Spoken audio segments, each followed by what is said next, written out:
Calcinelli. Some dump yard is like they are putting the waste of the concrete in this lake, which which is not good for for the environment. We lives in the same this locality. I don't know the name, but I just live here, so I saw this. ಬೆಂಗಳೂರನ್ನ ನಾವು garden city ಅಂತೇವೆ, ಬೆಂಗಳೂರನ್ನ AC city ಅಂತೇವೆ, ಬೆಂಗಳೂರನ್ನ education city ಅಂತೇವೆ. ಇದೆಲ್ಲದಕ್ಕೂ ಮೊದಲು Bengaluru garden city ಆಗಲು ಕಾರಣವಾಗಿದ್ದೇ ಇದು ಕೆರೆಗಳ ನಗರಿಯಾಗಿದ್ದರಿಂದ. ಬೆಂಗಳೂರು ಕೆರೆಗಳ ನಗರಿಯಾಗಿತ್ತು, ಆದ್ರೆ ಬೆಂಗಳೂರು ಈಗ ಕಾಂಕ್ರೀಟ್ ಕಾಡಾಗಿದೆ. ಕೆರೆಗಳನ್ನ ಒಂದು ಕಡೆ ಬಿಲ್ಡರ್ಗಳು ಒತ್ತುವರಿ ಮಾಡ್ಕೊಂಡ್ರು, ಕೆಲವು ಕಡೆ ಭೂಗಳ್ಳರು ಒತ್ತುವರಿ ಮಾಡ್ಕೊಂಡ್ರು, ಕೆಲವು ಕಡೆ ಕೆರೆಗಳು ತಂತಾನೆ ಇಲ್ಲದಿದ್ದರಿಂದ ನಾಶವಾದವು. ಆದ್ರೆ ಆನೇಕಲ್ ತಾಲೂಕಿನಲ್ಲಿ ಕೆರೆಗಳ ಜೀರ್ಣೋದ್ಧಾರಕ್ಕೆ ಇಳಿದಂತ ಸಂದರ್ಭದಲ್ಲಿ ಆನೇಕಲ್ ತಾಲೂಕಿನ ಜಿಗಣಿ ಪುರಸಭೆ ವ್ಯಾಪ್ತಿಗೆ ಬರುವಂತ ಕ್ಯಾಲಸ್ನಹಳ್ಳಿ ಕೆರೆಯನ್ನ ಅತ್ಯಂತ ಸುಂದರವಾಗಿ ಇದನ್ನ ಅಭಿವೃದ್ಧಿ ಪಡಿಸಲಾಯಿತು. ಸುಮಾರು 36 ಎಕರೆ ವಿಶಾಲವಾದಂತ ಕೆರೆಯನ್ನ ಅಭಿವೃದ್ಧಿ ಪಡಿಸಲಾಯಿತು. ಇಡೀ ಕೆರೆ ಸ್ವಚ್ಛಂದವಾಗಿತ್ತು. ಈ ಕೆರೆಯ ನೀರನ್ನು ಕುಡಿಯಬಹುದಾಗಿತ್ತು, ಅಷ್ಟರ ಮಟ್ಟಿಗೆ ಸ್ವಚ್ಛವಾಗಿತ್ತು. ಈ ಒಂದು ಕೆರೆಯನ್ನ ನೋಡಿ ಮತ್ತಷ್ಟು ಹಳ್ಳಿಗಳಲ್ಲಿ ಯಾರು ಈ ಒಂದು ಕೆರೆಯನ್ನು ಅಭಿವೃದ್ಧಿ ಪಡಿಸಿದ್ರು ಅವರಿಗೆ ನೀಡಿದ್ರು. ಆದ್ರೆ ದುರಾದೃಷ್ಟವಶಾತ್ ಇವತ್ತು ಈ ಒಂದು ಕ್ಯಾಲಸ್ನಹಳ್ಳಿ ಕೆರೆ ಒತ್ತುವರಿ ಆಗ್ತಾ ಇದೆ. ಹಾಡು ಹಗಲೇ ರಸ್ತೆಗೆ ಹೊಂದಿಕೊಂಡಿರ್ತಕ್ಕಂಥ ಭಾಗದಲ್ಲಿ ಈ ಒಂದು ಅಕ್ರಮವಾಗಿ ಭೂಗಳ್ಳರು ಈ ಒಂದು ಕೆರೆಯನ್ನ ಮಣ್ಣನ್ನ ತಂದು ರಾಜಾರೋಷವಾಗಿ ಕೆರೆಯನ್ನ ಮುಚ್ತಾ ಇದ್ದಾರೆ. ಸುಂದರವಾದಂತ ಕೆರೆ ತನ್ನ ಅಸ್ತಿತ್ವವನ್ನ ಕಳೆದುಕೊಂಡ್ಬಿಡುತ್ತಾ. ಈ ಒಂದು ಕೆರೆಯ ಅಂಚಿಗೆ ಅಂದ್ರೆ ಬಫರ್ ಝೋನಿಗೆನೆ ಇಲ್ಲೊಂದು ಅಯ್ಯಪ್ಪ ಸ್ವಾಮಿ ದೇಗುಲ ನಿರ್ಮಾಣವಾಗಿದೆ, ಕಾರ್ಖಾನೆಗಳು ನಿರ್ಮಾಣವಾಗಿದ್ದಾವೆ. ಈ ಕೆರೆಯ ಬಲಭಾಗಕ್ಕೆ ಒಂದು ಲೇಔಟ್ ಕೂಡ ನಿರ್ಮಾಣವಾಗಿದೆ. ಇಲ್ಲಿ ಅಗಲವಾದಂತ ರಸ್ತೆಗಳನ್ನ ಮಾಡ್ಕೊಳ್ತಾ ಇದ್ದಾರೆ. ಸ್ವಚ್ಛಂದವಾಗಿದ್ದಂತ ಕೆರೆಯನ್ನ ಈ ಭೂಗಳ್ಳರು ಲಪ್ಟಾಯಿಸ್ತಾ ಇದ್ದಾರೆ. ಇದಕ್ಕೆ ಸಂಬಂಧಿಸಿದಂತ ಸಣ್ಣ ನೀರಾವರಿ ಇಲಾಖೆ ಅಧಿಕಾರಿಗಳು ಎಲ್ಲಿದ್ದಾರೆ? ಹಾಗೆಯೇ ಯಾವುದೋ ಜಾರ್ಖಂಡ್ ನಿಂದ ಬಂದಂತ ಕೆಲ ನಿವಾಸಿಗಳು ಬದುಕನ್ನ ರೂಪಿಸಿಕೊಳ್ಳಕ್ಕೆ ಬೆಂಗಳೂರಿಗೆ ಬಂದಿದ್ರು. ಈಗ ಅವರೇ ಈ ಕೆರೆಯ ಬಗ್ಗೆ ಆತಂಕವನ್ನ ವ್ಯಕ್ತಪಡಿಸ್ತಾ ಇದ್ದಾರೆ, ಮಮ್ಮಲ ಮರುಗುತ್ತಿದ್ದಾರೆ. ಎಲ್ಲಿ ಕೆರೆ ಮತ್ತು ಯಾವ ರೀತಿಯಾಗಿ ಮುಚ್ತಾ ಇದ್ದಾರೆ ಅಂತೀರಾ, ಅದೆಲ್ಲವನ್ನು ಕೂಡ ದೃಶ್ಯಗಳಲ್ಲಿ ನೋಡೋಣ ಬನ್ನಿ.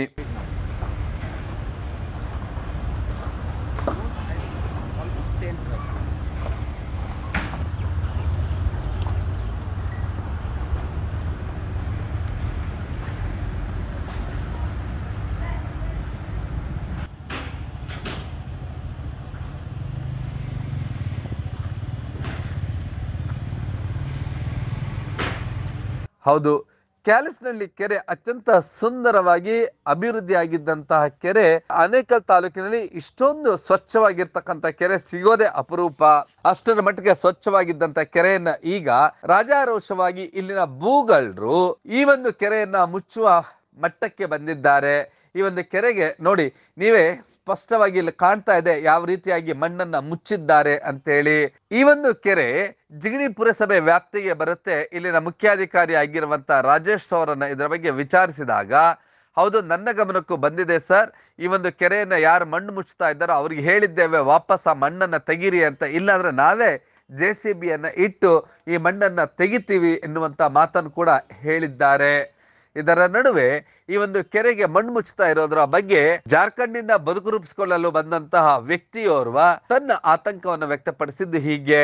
We were going through this road, then we saw this lake is filling by some dump yard is like they are putting the waste of the concrete in this lake, which it's like kind of encroachment or like filling the lake, which is not good for the environment. We lives in the same this locality, so it has to be stopped, and local authority has to do something to stop this thing permanently. Otherwise we are not able to save this nature, this earth for our coming future or coming future people. I don't know the name, but I just live here, so I saw this Calcinelli.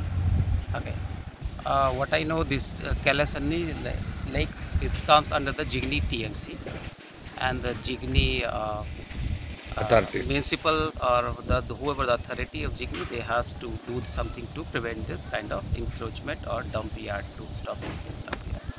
ಒಟ್ಟಿನಲ್ಲಿ ಬೆಂಗಳೂರು ಈ ಬಾರಿ ಅಂತೂ ತೊಟ್ಟು ಹನಿಗೂ ಕೂಡ ಹಾಹಾಕಾರ ಆರಂಭವಾಗಿದೆ. ಬೆಂಗಳೂರಿಗರು ಒಂದೊಂದು ತೊಟ್ಟು ಹನಿ ನೀರಿಗಾಗಿಯೇ ಪರಿತಪಿಸ್ತಾ ಇದ್ದಾರೆ. ಇನ್ನು ಅಳಿದುಳಿದಂತ ಇಂತಹ ಜಲಮೂಲಗಳು ಅಂದ್ರೆ ಕೆರೆಗಳನ್ನ ಹಾಡು ಹಾಗಲೇ ಹೀಗೆ ಮೂಗಲ್ರು ಲಪಟಾಯಿಸ್ಬಿಟ್ರೆ ಮುಂದಿನ ದಿನಗಳಲ್ಲಿ ಗತಿ ಏನು?